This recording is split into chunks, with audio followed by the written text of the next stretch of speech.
নমস্কার। গল্পকথনের সকল শ্রোতা বন্ধুকে স্বাগত জানাই। বন্ধুরা কেমন আছেন? আশা করি সুস্থ আছেন, আনন্দেই আছেন। আপনাদের কাছে আমার আজকের নিবেদন নিমাই ভট্টাচার্যের লেখা গল্প পাত্রী চাই। 2-3 দিন পরপরই খবরের কাগজের অফিস থেকে এক বান্ডিল চিঠি আসছে। প্রত্যেক চিঠির সঙ্গেই পাত্রীর রঙিন ছবি। কোনো কোনো বাবা মা মেয়ের 2-3টি ছবিও পাঠিয়েছেন। শুভশ্রী দেবী বিকেলের ডাকে আসা চিঠিপত্রগুলো একটু নাড়াচাড়া করতে করতেই একটু হেসে বলেন, এর সিকিভাগ মেয়ে দেখে বিয়ে ঠিক করতে হলে তো আমার ছেলেটা বুড়ো হয়ে যাবে। সৌমিত্রবাবু টিভিতে স্টেপিগ্রাফের খেলা দেখতে দেখতেই সিগারেটে একটা টান দিয়ে একটু হেসে বলেন, খবরের কাগজে কি লোভনীয় বিজ্ঞাপন দিয়েছ মনে নেই? বিজ্ঞাপন কি আমি লিখেছি?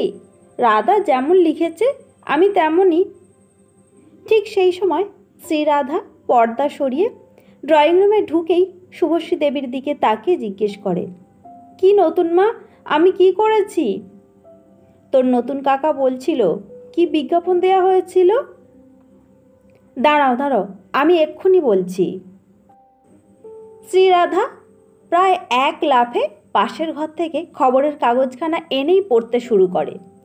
পাত্রী চাই, দক্ষিণ কলকাতার অভিজাত কায়স্থ দত্ত পরিবারের একমাত্র সন্তান, সুদর্শন, স্বাস্থ্যবান, সঙ্গীতপ্রিয়, আদর্শবান, কলকাতার MBBS ও চণ্ডীগড় TI এর MS পাত্রের 28, সুন্দরী, শিক্ষিতা, রুচিসম্পন্না পাত্রী চাই।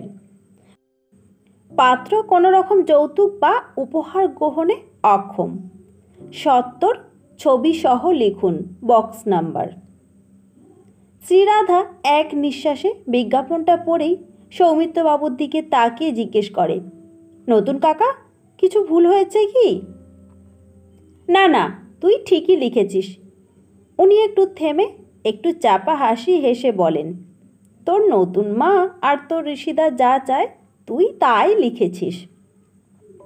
তবে? শ্রীরাধা অবাক হয়ে গেল।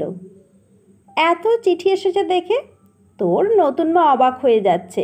তাই বলছিলাম যে এমন বিজ্ঞাপন দেওয়া হয়েছে যে 2-5 হাজার মেয়ের বাবা চিঠি লিখলেও তো অবাক হবার কিছু নেই। শ্রীরাধা সঙ্গে সঙ্গে বলে, বিজ্ঞাপনে কি আর লিখেছি, ঋষিদার মতো ছেলে আর একটা খুঁজে বের করো তো। শুভশ্রী দেবী হাসতে হাসতে বলেন, তোর তো ধারণা তো ঋষিদার মতো ছেলে এ পৃথিবীতে আর নেই। সত্যিই তাই, ঋষিদা ইজ ঋষিদা। সৌমিত্রবাবু সিগারেটে শেষ টান দিয়ে একটু চাপা হাসি হেসে বলেন, সপ্তাহ 2-এর মধ্যেই ঋষি আসবে। এর মধ্যে তোমরা দুজনে মিলে অন্তত 4-5টা মেয়ে ঠিক করো যাদের আমরা দেখতে যাব। শুভশ্রী দেবী চিঠিপত্রগুলো গুছিয়ে নিয়ে শ্রীরাধাকে বলেন, চল রাধা, আমরা ও ঘরে যাই। চলো। ও ঘরে গিয়েই শুভশ্রী দেবী বিকেলের ডাকে আসা চিঠিপত্রগুলো শ্রীরাধার হাতে দিয়ে বলেন, দেখ তো এর মধ্যে কাউকে তোর পছন্দ হয় কি না। শ্রীরাধা প্রথম খামটা খুলে ছবিটা দেখেই মনে মনে বলে, ইস, কি রূপের ছিরি। আগের কদিনের আসা চিঠিপত্র আর ছবিগুলো দেখতে দেখতেই শুভশ্রী দেবীর কানে আসে শ্রীরাধার মন্তব্য, বাবারে বাবা, এ তো জলহস্তি। এর সঙ্গে বিয়ে দিলে ঋষিদা নির্ঘাত চৈতন্যদেবের মতো সংসার ত্যাগ করবে। ওর মন্তব্য শুনে শুভশ্রী দেবী চাপা হাসি হাসতে হাসতে বলেন, তো ঋষিদা সন্ন্যাসী না হয়ে যাকে নিয়ে সংসারী হতে পারবে সেরকম কি আছে তাই বল। শ্রীরাধা ওর কথা কানে না তুলেই আরও 2-একটা ছবি দেখার পর আপন মনেই মন্তব্য করে, কী সব রূপের ছিরি, এদের ছবি দেখেই তো আমার গা ঘিনঘিন করছে। তারপর আরও কয়েকটা ছবি দেখার পর হঠাৎ একটা ছবি শুভশ্রী দেবীর সামনে ধরে শ্রীরাধা বলে, দেখো দেখো নতুন মা, মেয়েটা রুচি দেখো, ঋষিদা তো এর হাতে জলও খেতে পারবে না।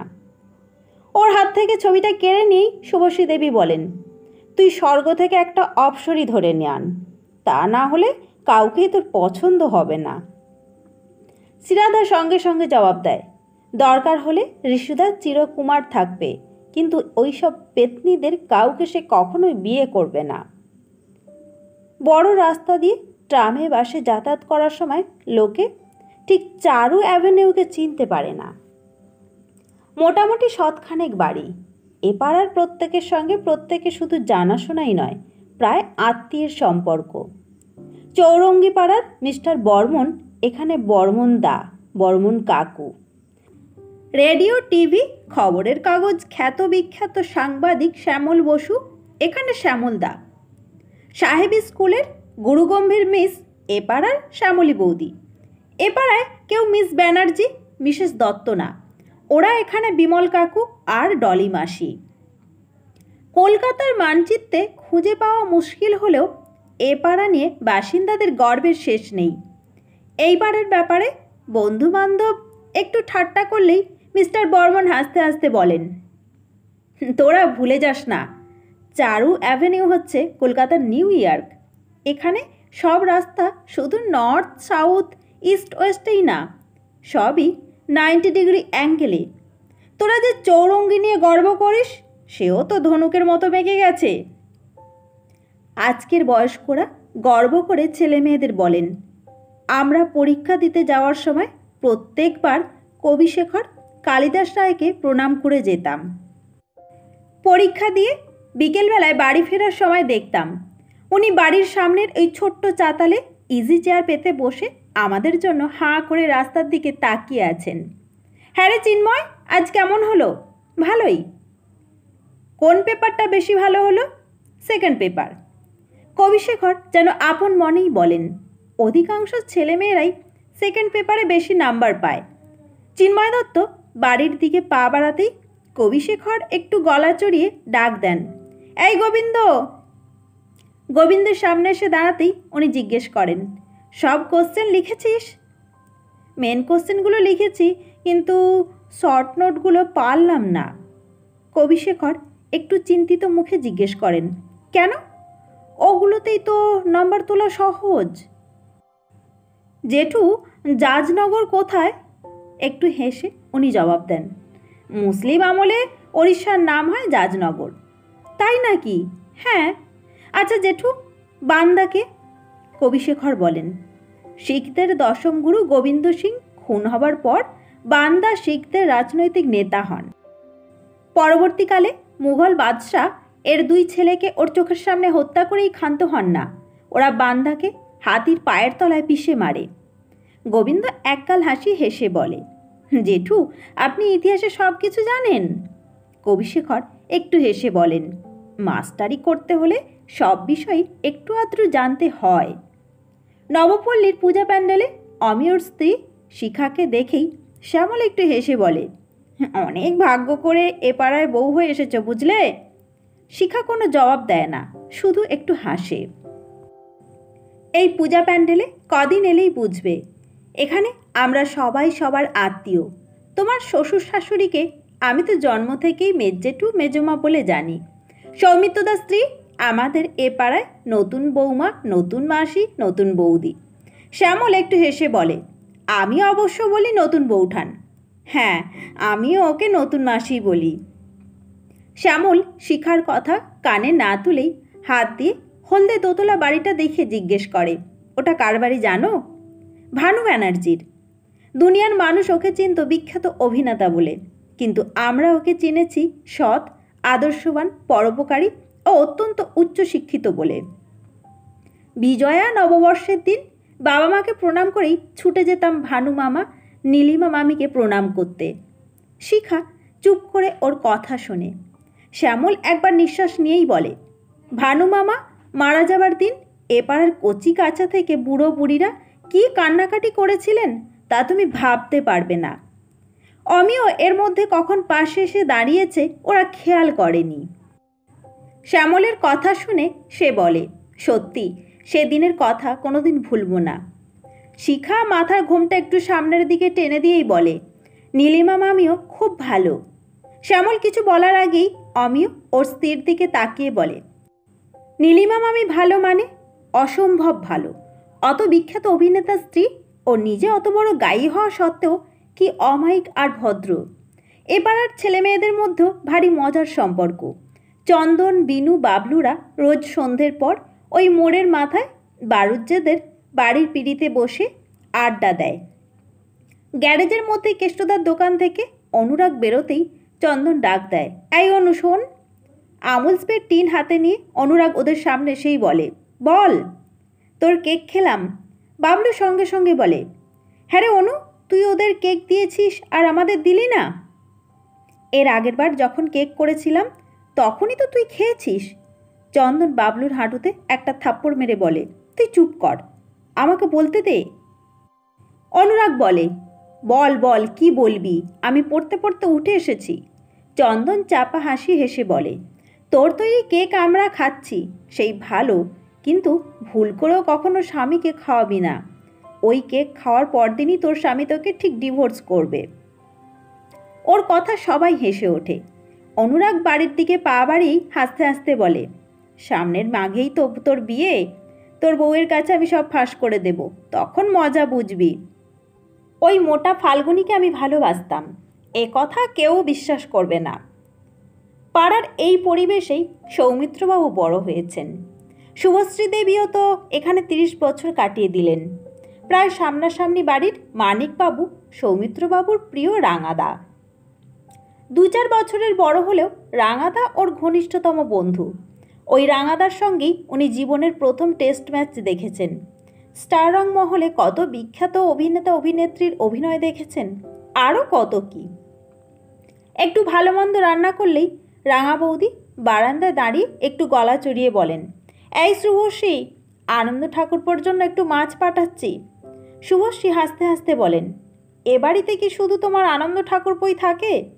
উনিও হাসতে হাসতে বলেন, ভুলে যাও কেন, আনন্দ ঠাকুরপো আমার একমাত্র বয়ফ্রেন্ড। তারপর ঋষি হবার পর মানিকবাবুর স্ত্রী মাধুরী দেবীকে দেখলেই ও খিলখিল করে হেসে ওর কোলে যেত।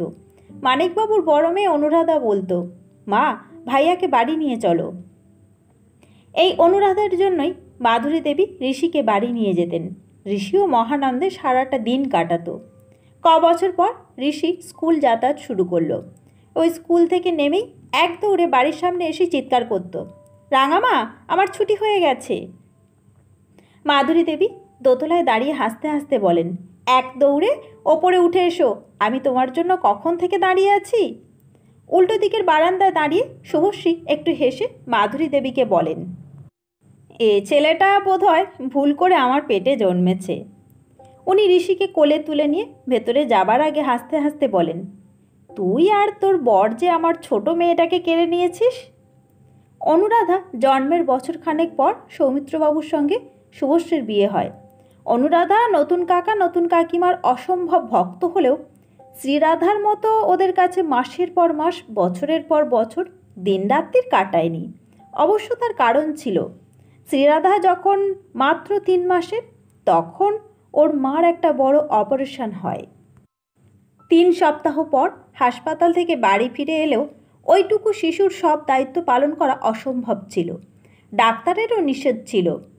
তখন দীর্ঘদিন শ্রীরাধা শুভশ্রীর কাছেই থেকেছে। ও যত বড় হয়েছে, এ বাড়ির সঙ্গে ওর সম্পর্ক তত গম্ভীর হয়েছে। ছোটবেলায় শ্রীরাধা কিছুতেই নতুন কাকিমা বলতে পারত না। তারপর আস্তে আস্তে নতুন মা বলতে শুরু করে। দেখতে দেখতে গঙ্গা দিয়ে কত জল গড়িয়ে গেল। অনুরাধা বিয়ের পরই কানাডা চলে গেল। ঋষি মেডিকেল কলেজ থেকে পাশ করেই MS পড়ার জন্য চণ্ডীগড় গেল। শ্রীরাধা ইউনিভার্সিটিতে MA পড়ে। এখন এ বাড়ির সব ব্যাপারেই শ্রীরাধার কথাই শেষ কথা। নতুন কাকা, এই জামাটা তুমি আর পরবে না। নিজের জামাটার দিকে একবার তাকিয়ে সৌমিত্রবাবু বলেন, কেন রে রাধা, জামাটা তো ভালোই আছে। কাস্তে কাস্তে রং কত ফেড হয়ে গেছে দেখেছো? কোনো উত্তরের জন্য অপেক্ষা না করেই শ্রীরাধা অত্যন্ত গুরুগম্ভীর হয়ে চরম সিদ্ধান্ত জানিয়ে দেয়, তোমার অনেক ভালো ভালো জামা আছে, তোমাকে আর এই জামাটা পরতে হবে না। শুভশ্রী দেবী সঙ্গে সঙ্গে বলেন, রাধা, তুই ঠিক বলেছিস। সৌমিত্রবাবু একটু হেসে আত্মসমর্পণ করেন, ঠিক আছে, এই জামাটা আর পরবো না। শুভশ্রী দেবীর মা প্রায়ই নাতির খোঁজখবর নেবার জন্য এ বাড়িতে এসে মেয়েকে জিজ্ঞেস করেন, হ্যাঁ রে, ঋষির চিঠি এসেছে? শুভশ্রী কোনো জবাব দেবার আগেই শ্রীরাধা হাসতে হাসতে বলে, ও দিদা, তোমার নাতি আজকাল তোমাকে কোনো লাভ লেটার লিখছে না? উনি এক গাল হাসি হেসে জবাব দেন, আমাদের দুজনের প্রাইভেট অ্যাফেয়ার্সে তোরা তো উৎসাহ কেন? শ্রীরাধাও হাসতে হাসতে বলে, তুমি যাই বলো দিদা, তোমার এমন পেটুক লোভী বয়ফ্রেন্ডের নাম যে ঋষি রাখলে কেন তা আমার মাথায় আসে না। আমার নাচ দেখে যে ওর তপভঙ্গ হয়েছে, তাই তো আমার ঋষি। গঙ্গার জল আরও গড়িয়ে যায়। শ্রীরাধা গত বছরই এমএ পাশ করেছে। মানিকবাবু মেয়ের বিয়ে দেবার আগ্রহ প্রকাশ করতেই ও সোজা বলে দিয়েছে, আমি এখন বিয়ে টিয়ে করব না, রিসার্চ করব। এদিকে ঋষি এমএ পাশ করতেই ওর বাবা মা ছেলের বিয়ে দেবার জন্য ব্যস্ত হয়ে উঠেছেন। চাকরি বাকরি বা প্রাইভেট প্র্যাকটিস শুরু করার আগে বিয়ে করতে ঋষিরও আপত্তি নেই। তবে ওর বাবা মা খুব ভালো করেই জানেন ঋষি বিয়েতে কোনো যৌতুক বা উপহার কিছুতেই নেবে না। যাই হোক, খবরের কাগজে বিজ্ঞাপন দেবার পর এত চিঠিপত্র ও মেয়ের ছবি এলেও একজনকেও শ্রীরাধার পছন্দ হলো না। দু একটি মেয়ের ব্যাপারে শুভশ্রী দেবী একটু আগ্রহ দেখালো। উনি স্বামীকে বললেন, কোনো মেয়েকেই তেমন ভালো লাগলো না, তবে দু একটা মেয়েকে দেখা যেতে পারে। শ্রীরাধা সঙ্গে সঙ্গে বলে, তোমরা কেন ওই ঝামেলায় যাচ্ছ? রবিবার ঋষিদা এলে সব চিঠিপত্র আর ছবি তার হাতে তুলে দিও, তারপর সে যাকে ইচ্ছে বিয়ে করুক। সৌমিত্রবাবু সঙ্গে সঙ্গে বললেন, সেই ভালো। শুভশ্রী দেবী পাশ ফিরে বললেন, হ্যাঁ রে রাধা, চিঠি আর ছবিগুলো সাবধানে রেখে দে। ভয় নেই নতুন মা, এইসব অপসরীদের ছবি আমি অযত্নে রাখবো না। শ্রীরাধা হাসতে হাসতে ও ঘরে চলে যায়। রবিবার মানিকবাবু অফিসের কাজে ব্যাঙ্গালোর গিয়েছিলেন বলে সৌমিত্র রাঙা বৌদিকে নিয়ে স্টেশনে গেলেন। ঋষিকে নিয়ে বাড়ি আসার পর হই হুল্লোড়ের মধ্যেই ঘণ্টাখানেক কেটে গেল। তারপর মাধুরী দেবী বাড়ি চলে যেতেই শুভশ্রী দেবী বললেন, হ্যাঁ রে রাধা, ওই ছবিগুলো ঋষিকে দেখাতো। শ্রীরাধা বলে, ঋষিদা ও ঘরে চলো। 10-15 মিনিট পর শুভশ্রী দেবী পর্দা সরিয়ে ও ঘরে ঢুকতে গিয়েই থমকে দাঁড়ান। ঋষি দুহাত দিয়ে শ্রীরাধার মুখখানা ধরে বলে, অন্য কোনো মেয়েকে নিয়ে ঘর করব বলেই কি গত 10-12 বছর ধরে তোমার ছবি পার্সে নিয়ে ঘুরছি? শুভশ্রী দেবী এক লাফে স্বামীর কাছে ছুটে গিয়ে বলেন, তুমি এক্ষুনি ঠাকুরমশাইয়ের কাছে যাও, ঋষির বিয়ের দিন দেখতে হবে। সৌমিত্রবাবু হতবাক হয়ে কোনো মতে বলেন, কিন্তু শুভশ্রী দেবী এক গাল খুশির হাসি হেসে স্বামীকে জড়িয়ে ধরে বলেন, তোমার ছেলে শ্রীরাধাকেই বিয়ে করবে, তাই নাকি? তবে আর বলছি কি। সৌমিত্রবাবু বারান্দায় গিয়ে পাগলের মতো চিৎকার করেন, রাঙা বৌদি, শিগগির 1 হাঁড়ি রসগোল্লা নিয়ে এসো। আপনারা শুনছিলেন নিমাই ভট্টাচার্যের লেখা গল্প পাত্রী চাই। গল্প পাঠ ভালো লাগলে ভিডিওতে একটা লাইক দিতে ভুলবেন না। আর আপনি যদি আমার চ্যানেলে নতুন হয়ে থাকেন তবে অবশ্যই চ্যানেলটিকে সাবস্ক্রাইব করে পাশে থাকবেন।